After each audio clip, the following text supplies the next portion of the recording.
choyni baqillatib beringchi. Mo miyada bo'layotgan maylis chachib beray. Dadasi, shunaqa ham chiroyli choy ichasiz. Mana choy ichishlaringizga tugaymanda. Ota, rostdanmi? Qara yomoncha unda.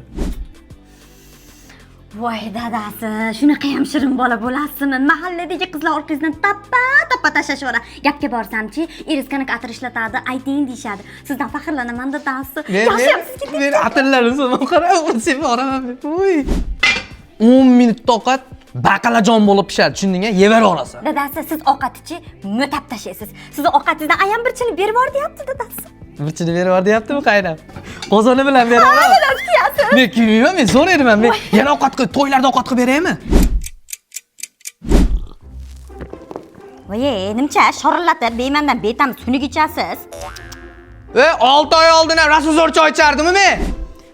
Voy, nimcha sassiq atir sepasiz? Mahalladagilar ham bir ham sassiq atir sepadi deyshadi-ey sizni.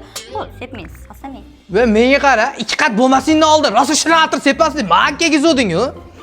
Ovqat siz qilyapsizmi? Qilmay ovqat yedigam ko'nglim aynib ketyapti. Bir shirin ovqat qilsangiz ham mayli-ya. Akalar, buni uylanmaganlar tushunmaydi. Uylanganlar juda yaxshi tushunadi-da. Necha qiyin-u, lekin gashti bo'laga. Ovozingizni o'chiring. Mana shunaqa paytda shepan bo'lib olishadi.